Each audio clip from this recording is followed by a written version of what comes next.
esse processo? O pessoal no futebol chama de Seu Elias. Seu Elias Duba já tá lá no Madureira há muito tempo. Como é que foi sua relação com ele? Como é que foi essa passagem por lá? O pessoal até brinca que ele era meu avô, né? Mas eu sou muito grato ao Seu Elias, assim. Ele gostava...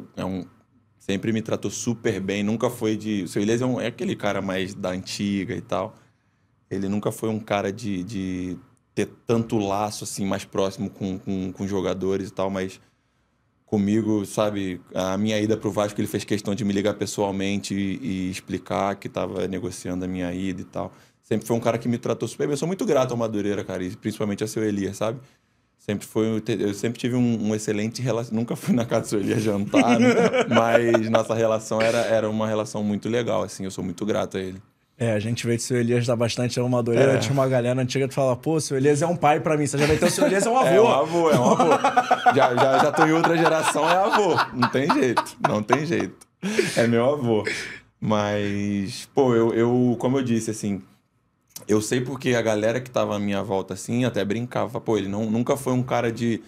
É o jeito dele, sabe? Ele não é um cara ruim, todas as pessoas respeitam muito ele, mas sempre me recebeu na sala dele, sempre me recebeu pra conversar sobre as questões que eu precisava e tal. Então, assim, nada a falar de Seu Elias, eu acho que é um cara que eu respeito muito. E como é que foi? Você falou que ele tava negociando com o Vasco, te ligou pra avisar. Como é que foi esse processo pra você? Porque, contextualizando, você foi pro Vasco no meio da pandemia, né? No meio da pandemia. Já tava todo mundo em casa, enfim, saía um pouquinho mais complicado. Sim. Como é que foi pra você nem essa virada de chave, mas essa mudança mesmo? Imagina, a pandemia foi difícil pra todo mundo, né? Mas pra mim, imagina, a gente tava no meio do Carioca e aí já começa aquele burburinho, acho que tem uma situação e tal. E a gente tava bem naquela competição com o Madureira. A gente tava pra brigar pra semifinais. Faltavam 2 jogos e a gente, numa briga ali, tava... Eu acho que se não tem a pandemia, a gente batia a semifinal. E estourou a pandemia. E aí, imagina, se parou o futebol no mundo inteiro e eu falando, caramba, na minha vez, cara.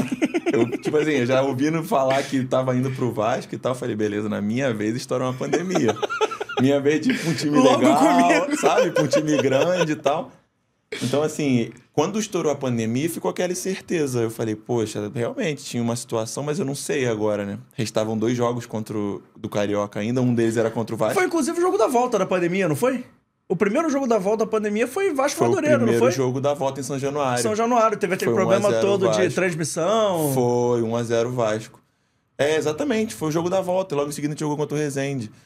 E eu lembro que quando a gente voltou a treinar, ninguém já me falou mais nada. A gente tinha um jogo contra o Vasco e eu já não sabia mais se eu ia pro Vasco. E eu tava desesperado, né? Falei, poxa, na minha vez, cara, pra um clube legal, pra um clube grande no país e tal.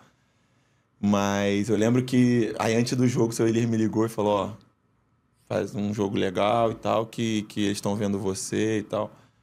E eu lembro que a gente foi pra esse jogo porque...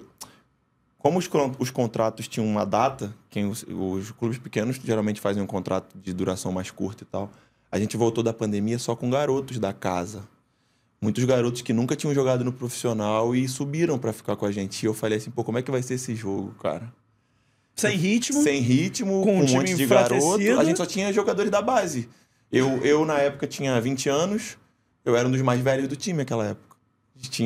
Acho que tinha mais 2 jogadores com 24, 25. A única coisa boa é que você conhecia mais ou menos a rapaziada. Talvez não jogar junto, mas assim, conhecia do convívio ali, né? E aí... Mas, pô, a garotada foi lá, a gente fez um jogo bem competitivo, assim. Imagina, eu lembro que foi um jogo que a gente ficou mais atrás e tal, mas, pô, dentro das condições fizemos um jogo bem competitivo e tal. E aí nós terminamos o Carioca, não fomos pra semifinal, esses últimos 2 jogos, perdemos os 2, se eu não me engano. E... Acabou o campeonato, passa aquela primeira semana e eu falei, e aí, e agora? Porque quando acaba o Carioca, os clubes pequenos, tem clube que tem calendário, tem outros que esperam a Copa Rio e tal, tem toda essa questão. E eu falei, e aí? Como é que vai ser agora? E aí, um belo dia... Você fica nessa expectativa até de o que eu vou fazer esse ano? Cara, porque, tipo, espero o calendário... Quando você tá em time pequeno é muito complicado. O Madureira tinha calendário na época? Calendário nacional? A gente tinha Copa Rio. Que era só no segundo semestre. Você ficava ali 1 mês e meio em casa, 2 meses, e vinha a Copa Rio. Na época, eu não sei como é que tá hoje, mas na época era um mata-mata. Eu lembro que a gente tinha 2 jogos para definir o resto do ano. Se você não passasse de fase, seu ano acabava em, tipo, sei lá, julho, agosto. Imagina, era muito complicado, sabe? E como é que era pra você isso, assim? Cara, era difícil pra mim, porque eu passei o primeiro ano e, assim, por exemplo, meu primeiro ano de profissional, que foi quando eu fui no Rio Branco, não me deixa perder o fio da meada, não. Se eu mudar aqui o assunto, você... Fica à vontade, fica à vontade.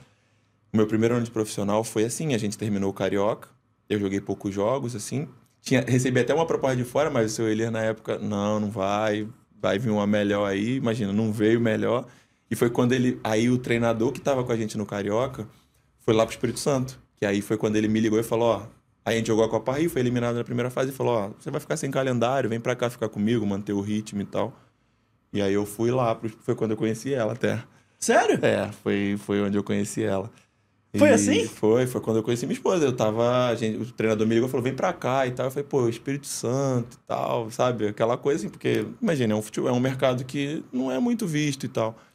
E você fica preocupado, só antes de você contar a história, você fica preocupado até de ter alguma lesão, alguma coisa assim, que possa atrapalhar pro ano seguinte? Claro, porque a gente quer o Carioca de novo, né? O clube pequeno que é o Carioca, sabe? Quer ser visto e tal.